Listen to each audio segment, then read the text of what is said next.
Will Uber drivers suffer if Uber is forced to pay them a minimum wage? People in New York are about to find out. Hey everyone, this is Kevin the Apptrepreneur, and let's just jump right into it because this is going to be kind of a follow-up video to what I posted a couple days ago, where Uber announced that they were decreasing the distance rates, but adding to the miles rates. Of course, they advertised that it would make the earnings more consistent. They would be more consistent, but you ultimately wouldn't earn any more or less, which a lot of people doubted. And this is, by the way, going to be a 2-article video, so stick around because it's going to change subjects and get really interesting fast. According to this Business Insider, Uber drivers pretty much started calling Uber out, really for the first time I can think of, about their rate increases. Now, granted, they always complained about rate decreases, but for the first time, the media was actually reporting on it. I've never seen the media actually look at an Uber rate decrease as a bad thing, probably because most of the riders use Uber and Lyft, and so they benefit. But now they're doing this article, this Business Insider, this is nothing. And the headline is this: Uber's new rates are designed to make driver payout more consistent, but some says it decreased their earnings. And it says right here, a new Uber pay structure that prioritizes time over distance as they pertain to driver earnings has some drivers frustrated with the company. Last week, the ride-hailing giant shifted the payout rates to drivers in about 14 cities, USA Today reported. The changes are designed to provide a more consistent payout regardless of trip variations, it said, adding that overall earnings wouldn't change, which we know is a lie. Quote, well, anyway, we don't need to deal with the Postmans. But, actually we do. As the Uber spokesperson said, we're putting more value on time to help create more consistent and dependable earnings no matter where your next trip takes you. But some drivers weren't so convinced about the payout remaining the same. They took to social media to voice their concerns. One driver said he was making about $20 less per night after the changes took effect in Phoenix. Now, that might not sound like a whole lot. I mean, $20 in the grand scheme of things isn't much. But $20 a night, let's assume you're driving 7 nights a week. Do the math. That's a lot of money. That's more than $100 less this person is making now. That is a huge difference. Quote, this is pretty crippling to a full-time driver. I don't know if I can support myself anymore. And I get many emails like this, by the way. Many emails. If anyone from Business Insider or CBS or CNN ever wants to contact me, I have these emails. Otherwise, I might be forced to use the emails myself for my own video projects.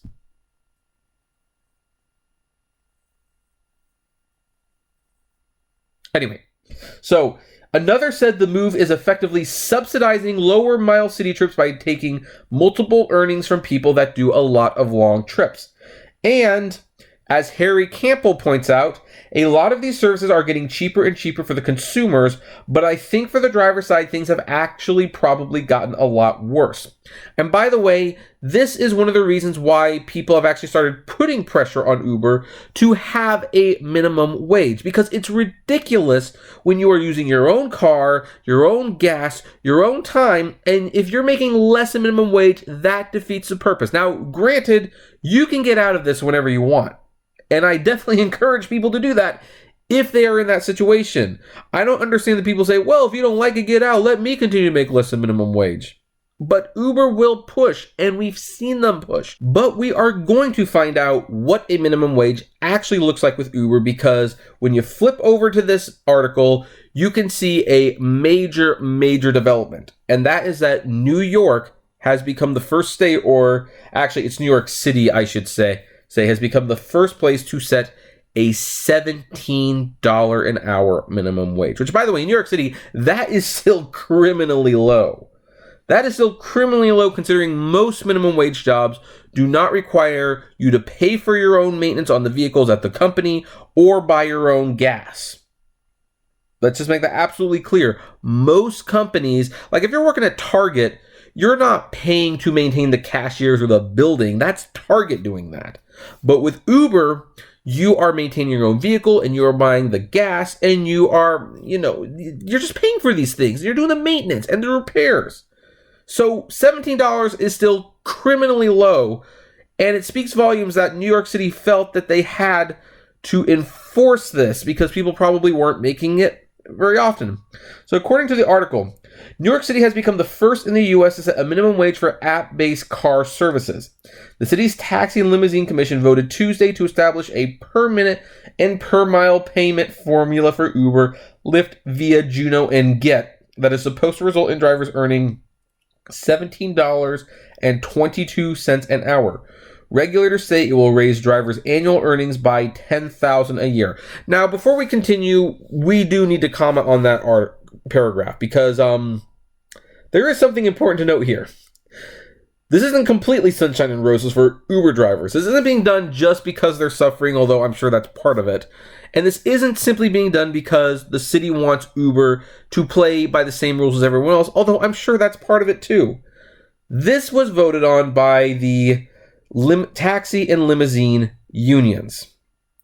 And the problem with that is that I have never once felt that they had our interests at heart. They have never liked Uber or Lyft. They have always seen it for what it is. A better service that's more convenient to use and caters to new people who don't like the hassle of calling on a phone, setting up an appointment. They took the middleman out of the taxi industry, and they have been fighting it ever since. And when they do this, it looks like it's going to be good for us, and it might be good for us. I think there's potential for it to do good. But what it also does is it, as they say, levels the playing field. Because Uber will have to raise their prices, or else they'll just have to pay more out of pocket for each ride. So when the Uber and Lyft companies wind up being the same cost as a taxi service, they consider that, hey, now people will use our taxis again. And here's the thing. I don't think that's 100% true. I think they're kidding themselves. Yeah, if you're like just walking on the street and you just need a cab, yeah, you'll just wave it down if it costs the same. That will benefit. But if you're planning something, you're not going to plan for a taxi. It's still a broken system and such a hassle to use. Uber and Lyft are still way better. And now that they're basically offering frequent driver points and all that jazz, people are still going to rack up those points. They're going to pay more for Uber and Lyft. They're not going to be happy about it, but they'll pay the extra money for it. So it does seem like this was launched into basically benefiting the taxi industry. But how will it benefit the Uber drivers? Let's continue on. New York City is once again passing landmark regulation to protect workers in the unruly gig economy, the New York Taxi Workers Alliance said in a statement. The city's minimum wage is set to increase to $15 an hour at the end of this year. The equivalent wage for drivers who are considered independent contractors and have to cover their own expenses is $17.22. So apparently this $17.22, that is factoring in the gas and all that jazz. So I guess for every trip you make, just put that aside in the bank and watch it add up or something like that. The rules are based on a proposal developed by economist James Perrett, a fiscal policy director of the Center for New York City Affairs at the New School, that adjusts how much drivers are paid based on how much work they're getting each hour. A report Perrett co-authored this summer found that most ride-hail drivers earn less than $17.22 an hour. Oh yeah, in some cases they will make less than $10 an hour. I don't know if that's completely true for New York City, but, you know, it's over here and I live near LA, so it happens. So, Uber spokesperson Jason Post told the Associated Press the rules, quote, will lead to higher than necessary costs for riders. Yeah. Cry me a river.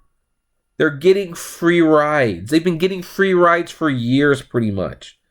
They can pay for this for once. But Taxi Commission head Mira Joshi said she believes New Yorkers are willing to pay a little more so that drivers are able to provide for themselves and their families. Actually, my whole thing is that I don't think anyone is willing to pay more money if people are treated fairly. Because I know people are going to hate this comparison, but if you really cared about that, why do you shop at Amazon? Every store you could imagine have their own website. The cost is usually $1 more, maybe $2, and they all offer free shipping. But people want it cheap and they want it convenient. That's why Uber's there.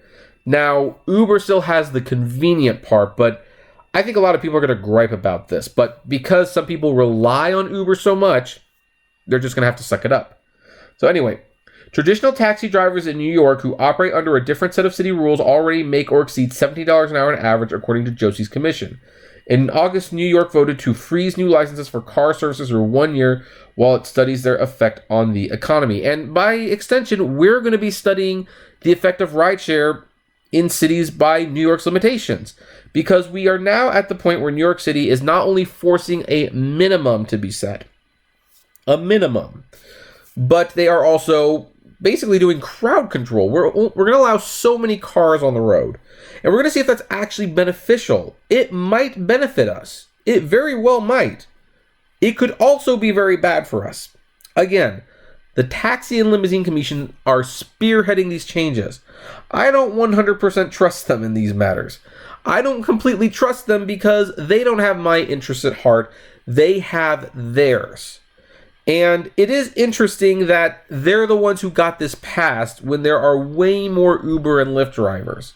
That said, I think Uber and Lyft drivers do want to get paid more. It is very clear they want to get paid more. That's why they're still watching my channel. If everything was hunky-dory, I would be making videos telling you how to maximize your revenue, and instead I'm making this. So it is a serious problem. It is a serious problem. Will this be the solution? I don't know, but this is a major, major game changer, and I'm personally going to be watching it very, very closely. And you can watch it with me by commenting below, subscribing, liking this video, and hey, if you enjoy my videos in general, consider becoming a Patreon member. It can be as little as $1 a month, and it's totally optional, but it goes a long way to helping the channel run smoothly and keep daily videos coming. And as always, flame responsibly. Have a good one.